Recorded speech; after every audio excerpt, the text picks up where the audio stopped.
कल ईडी का एक न्यूज़ आया था, उनके तरफ से एक स्टेटमेंट आया था कि पॉपुलर फ्रंट ऑफ इंडिया से रिलेटेड 23 बैंक अकाउंट्स को प्रोविजनली अटैच किया गया है। Popular front of India strongly इसको कंडेम करता है। ये एक अनडेमोक्रेटिक मूव है और क्लियर मिसयूज ऑफ पावर है।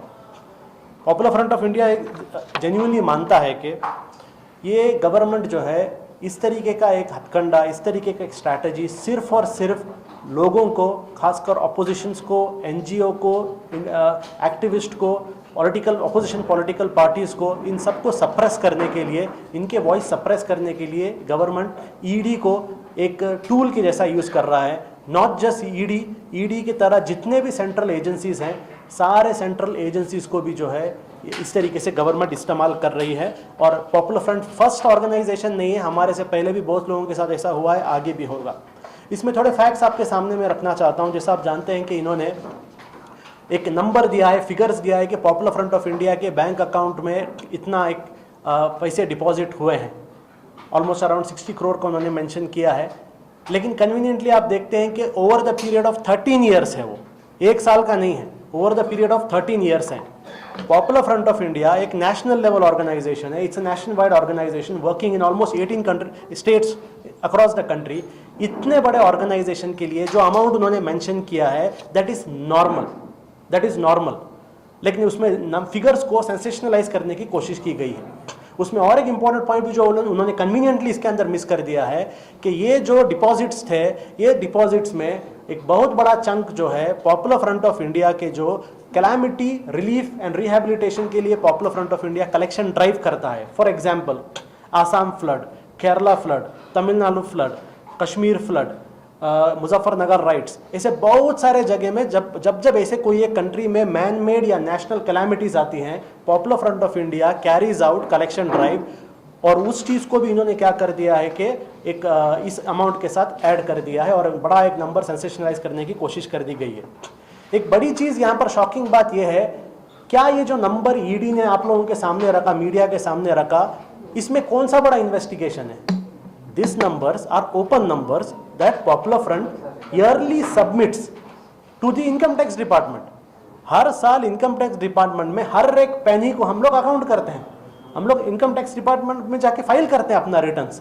तो ये कोई बड़ा ईडी के इन्वेस्टिगेशन में आने वाला नंबर्स की जरूरत नहीं है। ये सेम नंबर्स हैं जो हर साल हम इनकम टैक्स फाइल करते हैं। तो फिर भी आप देखिए, इसको ऐसा बनाया जा रहा है ईडी के तरफ से कि किसी को पता नहीं था और ईडी ने आकर जो है एक बड़ा सेंसेशन लोगों के सामने रख दिया। हालांकि इनकम टैक्स के पास ये चीज Popular Front legally every year file कर रहा था। उसके साथ एक very important point we want to bring to your notice is, if you all remember, in 2020 there was reports given to the media by unknown sources in ED that Popular Front of India got 120 crores.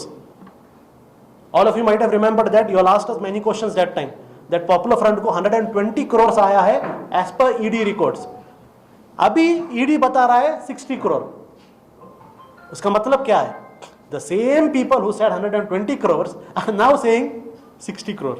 So that means उस time जो report ED sources की तरफ से media को feed किया गया था, that was fake, fabricated with the only intention of defaming popular front. और आज ईडी का जो स्टेटमेंट आया है कल, वो स्टेटमेंट ईडी के प्रीवियस एलिगेशन को नेगेट करता है। Another thing we want to say that you all cannot blindly believe in what ED is saying, because it was the same ED was giving fabricated and fake inputs to media in 2020, and today they have negated themselves. It's a proof they themselves have their ulterior motive is clear in that. Secondly, इसके अंदर आप देखेंगे same strategy popular front के साथ ही नहीं, amnesty international के साथ भी हुआ, ग्रीन पीस के साथ भी हुआ। उनके भी अकाउंट्स हम देखते हैं फ्रीज किया जा रहा है। और इंडिया में एक ट्रेंड आप लोग देख रहे हैं कि एनी करप्ट पॉलिटिशियन जिसके पीछे बीजेपी आता है, ईडी आता है, द नेक्स्ट मोमेंट वो बीजेपी को ज्वाइन करता है। यानी ईडी को एज अ टूल इस्तेमाल किया जा रहा है, even to pressurise politicians to join BJP. A very huge list हमारे पास है, आप लोगों को, मीडिया को भी पता है कितने लोग जिनके पीछे ईडी आया था all of a sudden BJP को जाते हैं और वॉशिंग मशीन की तरह क्लीन हो जाते हैं। समझे? बड़े बड़े लीडर्स, बड़े बड़े एमपीज, वो लोगों ने भी इस तरीके का बात ओपनली कहा है। और एक इंपॉर्टेंट पॉइंट आप देखते हैं क्या इंडिया में बीजेपी के एमपीज पर, बीजेपी के लीडर्स पर करप्शन एलिगेशंस नहीं है? क्या ईडी बीजेपी के पीछे क्यों नहीं जाता? Why is ED not going after BJP leaders? और आप देखेंगे बीजेपी के क्रोर्स एंड क्रोर्स के करप्शन स्कैंडल्स को कन्वीनियंटली ईडी इग्नोर कर रहा है।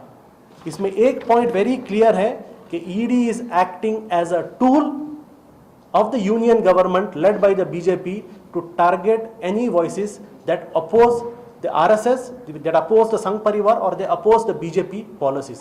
There is no doubt in that. इसमें last 8 साल में numerous proofs है और even everyone in the country knows.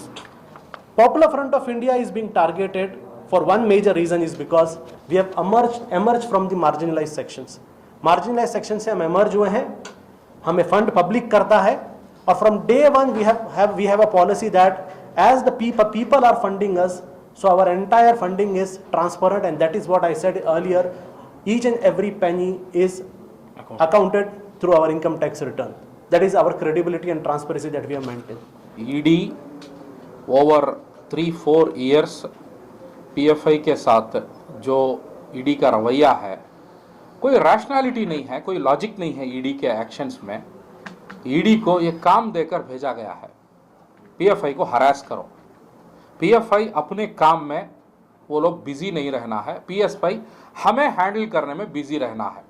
क्या है, आरएसएस का जो जुल्म और ज्यादती या जो ह्यूमिलिएशन मुसलमानों पे चलता रहेगा, उसके खिलाफ काम करने में पीएफआई बिजी नहीं होना है।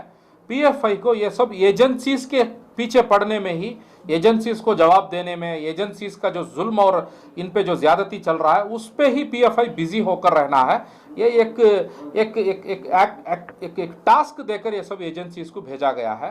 तो वही टास्क में जो है ये एजेंसीज जो है वो ओवर टाइम अभी वन बाय वन एक्शन कर रहे हैं। वही एक्शन का एक सीक्वेंस है। तो ये एक्शन आज हुआ है। It's nothing surprising, it is part of एक task which is given to them. हम लीगल ऑप्शंस को एक्सप्लोर करेंगे डेफिनेटली। ये जो हालात हम पे आया है, ये हालात अब देश में सब पे आने वाला है। पीएफआई पे हालात इसलिए आया कि हमारा और आरएसएस का कोई पर्सनल मुतालबा या पर्सनल कोई मामला नहीं है। हम उनके खिलाफ लड़ते हैं, न्याय की संघर्ष करते हैं। तो इसके वजह से ये हालात जो है हम पे आ रहा है और ये चीज़ों से ही करते करते करते यहाँ तक आया हुआ संगठन है ये पीएफआई। तो इस चीज़ को जो है हम लोग सीखेंगे, सीख कर इसको किस तरीके से हैंडल करना है जुडिशियल प्रोसेस में, वो लोग हम करेंगे, करके हम लोग आगे बढ़ेंगे। ऐसा कोई एक इम्पेडिमेंट इससे हम लोग रुक जाएंगे और इससे जो है we will take our step back, ऐसा नहीं है। We will overcome this impediments and we will learn how to fight this kind of repressive actions from an political tool. We will overcome this kind of impediments, and we are not any politicians to buckle and surrender our ideology and join the BJP. ऐसा कुछ तो होने वाला नहीं है। हमारा और उनका जो है न्याय और अन्याय का मुतालबा है, तो ये चलता रहेगा।